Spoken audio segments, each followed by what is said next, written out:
Hey everybody, welcome to the whiteboard. In this segment we're going to be discussing how you can keep an eye on what the market's expectations for inflation or deflation look like at any given time, and how you do this is by comparing the yields of two different securities. And I'm going to put a chart up here. The two security yields that we're looking at are conventional treasuries versus Treasury Inflation Protection Securities, or TIPS. And these two securities are really quite similar. They're both guaranteed by the U.S. government. They have similar expiration dates. The one difference is TIPS readjust for inflation, where conventional treasuries don't. And since TIPS adjust for inflation, they will usually have a lower yield than conventional treasuries that don't adjust for inflation, because people who are buying conventional treasuries want to build into the price of those treasuries a buffer for inflation in the future. And so here's what we usually see.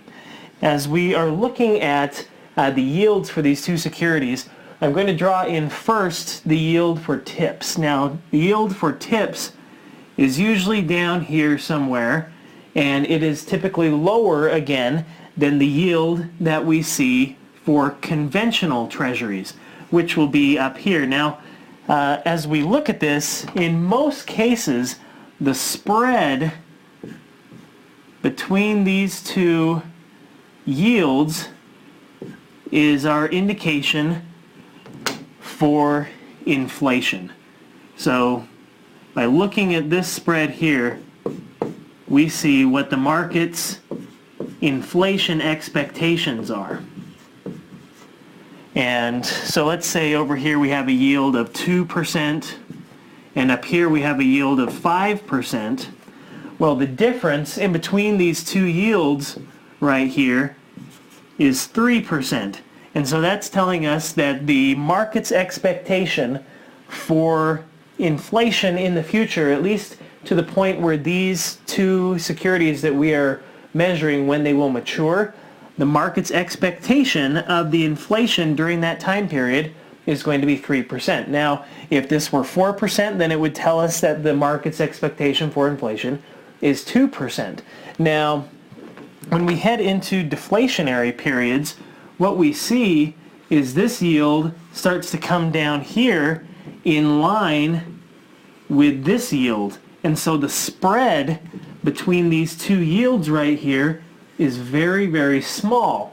And what that tells us is the market is anticipating very little inflation over the next X number of years, depending on whether you're comparing 10-year treasuries or 5-year treasuries, whatever it is you're comparing.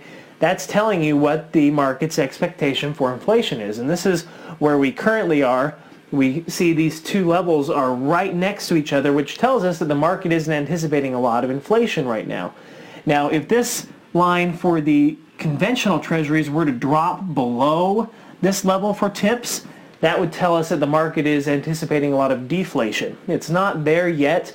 We do still have a mild inflation expectation, so we haven't reached that deflationary zone yet, but we're precariously close.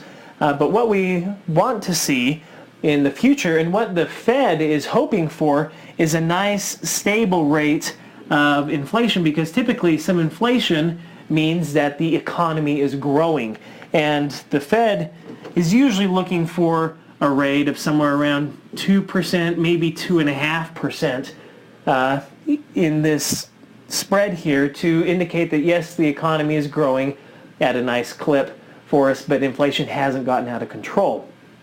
So by looking at the yields of conventional treasuries compared to the yields of Treasury Inflation Protected Securities, or TIPS, you can see what the market's expectation for inflation is by what they're willing to pay for these securities. So keep an eye on this spread between these two yields, and hopefully we'll see this start to widen out in the future. That means that the economy is getting back on its feet and the ball is starting to get rolling again. So thanks for joining me at the whiteboard. We'll see you here next time.